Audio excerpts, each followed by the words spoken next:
வணக்கம், ஜெய் பீம், ஜிந்தாபாத். மிஸ்டர் விஜய், நான் ராதிகா. 15 ஆண்டுகளா அடித்தள மக்களோட வேலை பார்த்துட்டு இருக்கிற ஒரு கலாச்சார அரசியல் செயற்பாட்டாளர், பெரியாரிஸ்ட், அம்பேத்கரைட் பெண்ணியவாதி. தற்குறீங்களா அப்படின்னு நம்ம இளைஞர்களை திட்டுறதுக்கு முன்னாடி திரு விஜய் மாதிரி ஒருத்தர் தன்னை தலைவரா பாவிச்சுக்கிறதுக்கு ஒரு அரசியல் வாக்கியம் தமிழ்நாட்டுல எப்படி ஏற்பட்டதுன்னு ஒரு சின்ன இன்ட்ரோஸ்பெக்ஷன் தேவை. தமிழ்நாட்டுக்குனே சிக்னேச்சரா இருக்கிற நம்ம நக்கல் நையாண்டி மனப்பான்மைய அரசியல் அறிவாற்றல்னு தவறா எண்ணிக்கிட்டு இருக்கோமோன்னு ஒரு திடீர் பயம் வந்துருச்சுங்க. We somehow have decided that the only respectable posture in public life is constant dissatisfaction. எல்லா தலைவர்களையும் இழிவுபடுத்துறது, எந்த அச்சீவ்மெண்டா இருந்தாலும் அதை டிஸ்மிஸ் பண்றது, எந்த ப்ராக்ரஸா இருந்தாலும் அதை ப்ராபகேண்டான்னு சொல்றது. Critique is essential in a democracy, but critique without honesty slowly becomes contempt. And அந்த கான்ஸ்டன்ட் அவமதிப்புக்கு விலை உண்டு. When a society refuses to acknowledge political achievements, it slowly erases the standards by which leadership is recognized. யோசிச்சு பாருங்க, நம்ம இளைஞர்களுக்கு எந்த மாதிரியான role மாடல்ஸை காட்டி கொடுக்குறோம்? Sports stars, film stars, entertainers. தவறில்லை, ஏன்னா அவங்க எல்லாருமே achievers in their own right. ஆனா அதே சமயத்துல அரசியல் தலைவர்களை ரெஸ்பெக்டபிள் ரோல் மாடல் ஸ்பேஸ்ல இருந்து மெதுவா விலக்கிட்டோம்.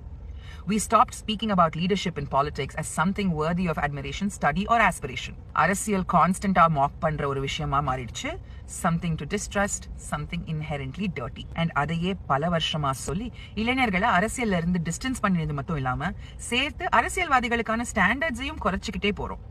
So when young people look for confidence, charisma and certainty, naturally எந்த துறைகள்ல அது most visible-ஆ இருக்கோ அவங்க attention அந்த பக்கம் திரும்புது. For instance, cinema and celebrity. அந்த வேக்யூம்ல தான் திரு விஜய் மாதிரி இருக்கிற லீடர்ஷிப் குவாலிட்டிஸே இல்லாதவங்க நுழையிறாங்க. Let us be clear. Mr. Vijay is not entering politics because the space was empty.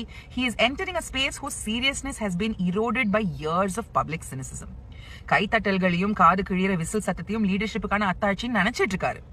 இந்த நேரத்துல இந்தியா முழுவதும் எந்த மாதிரியான அரசியல் நடந்துட்டு இருக்குன்னு கொஞ்சம் சிந்திச்சு பார்க்கணும்.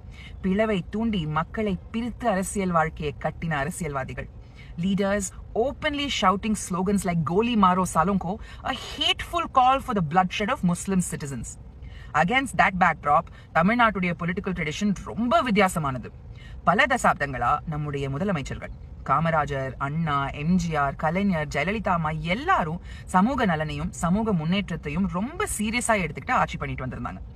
கல்வி விரிவாக்கம், சமூக நீதி கொள்கைகள், பல நலத்திட்டங்கள், இது எல்லாத்தையும் இன்கார்பரேட் பண்ணி தமிழ்நாட்டை நிர்வகிச்சதுனால்தான் இன்னைக்கு தமிழ்நாட்டுடைய சமூக அமைப்பு ஸ்டெடியா மாறிக்கிட்டே வருது. What we see today under Mr. Stalin's leadership, his uniting call of எல்லோருக்கும் எல்லாம், is the result of that long political journey. What a stark difference. Do our leaders get everything right? Of course not.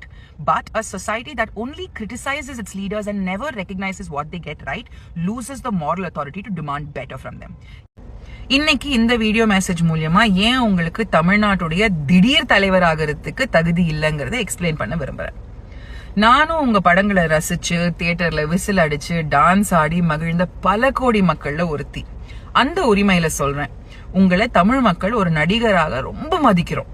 ஆனா cinema ஹீரோவா இருக்கிறது மட்டும் தலைமைக்கான pathway கிடையாது. Cinema heroism is not equal to automatic political acumen and qualification. முதல்ல உங்க அனுபவ குறைவை பத்தி கொஞ்சம் பேசலாம். தமிழ்நாட்டுல சினிமா மற்றும் கலைத்துறையிலிருந்து அரசியலுக்கு வந்தவங்க பலர்.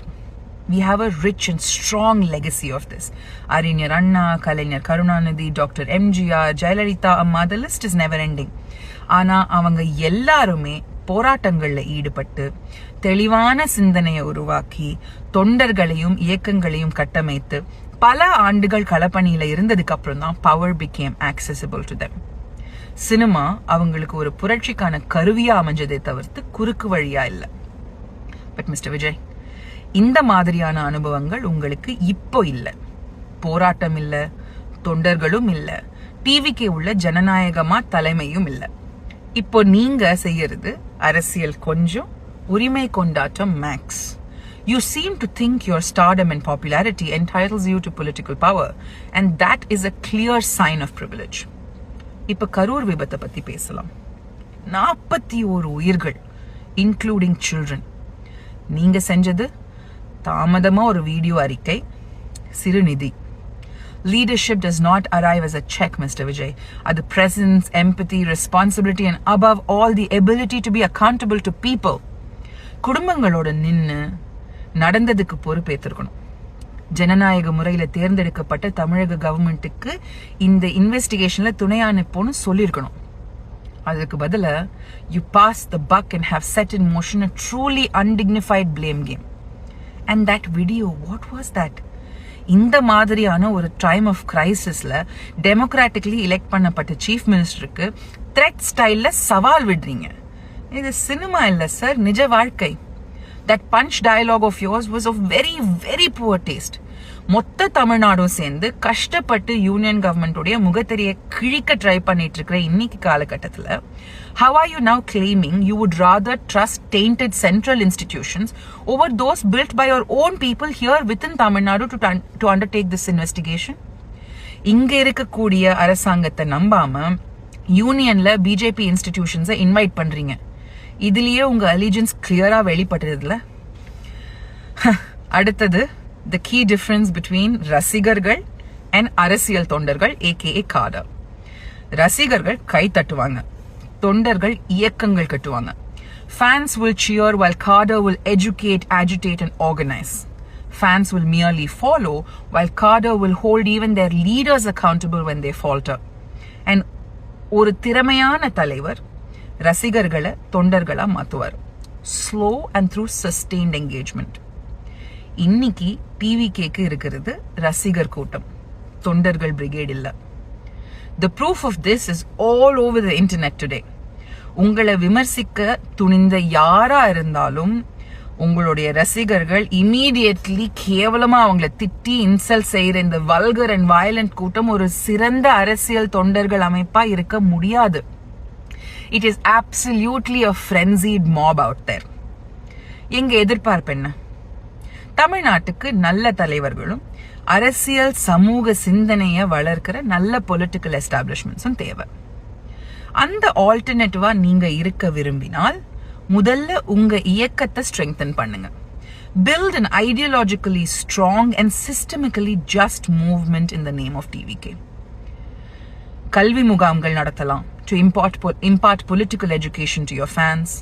Community libraries, அதாவது நூலகங்கள், legal aid centers, அதாவது சட்ட உதவி மையங்கள், இந்த மாதிரி விஷயங்களை தொடங்கினா it will help your fans to turn into active citizens.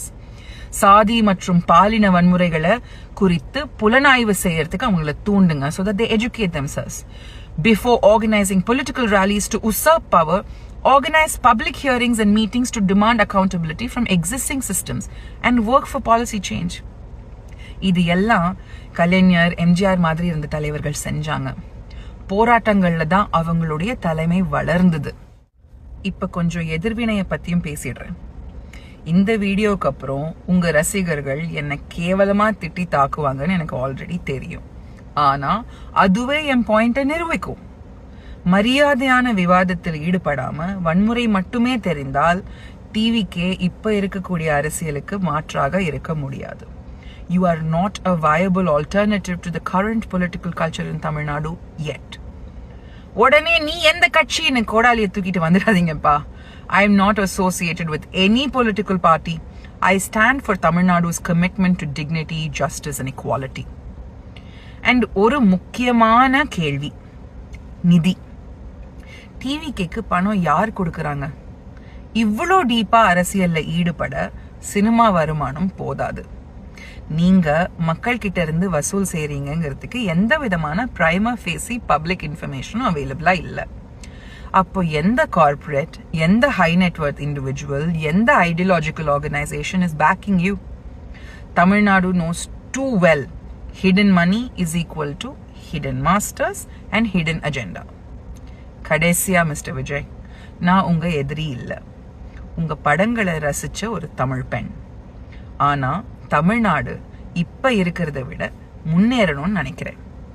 ஒரு த்ரைவிங் டெமோக்ரஸிக்கு வலிமையான காம்படிஷன் ரொம்ப முக்கியம். ஆனா அது இப்படி இருக்க முடியாது. தமிழ்நாடு போராட்டத்தில் உருவான தலைவர்களை மட்டுமே ஏற்கும், PR நட்சத்திரங்களை இல்ல. Leadership is not a role you can play. அது ஒரு மிகப்பெரிய பொறுப்பு. நீங்க அதை இன்னும் ஏர்ன் பண்ணல. இது என்னுடைய தாழ்மையான கருத்து.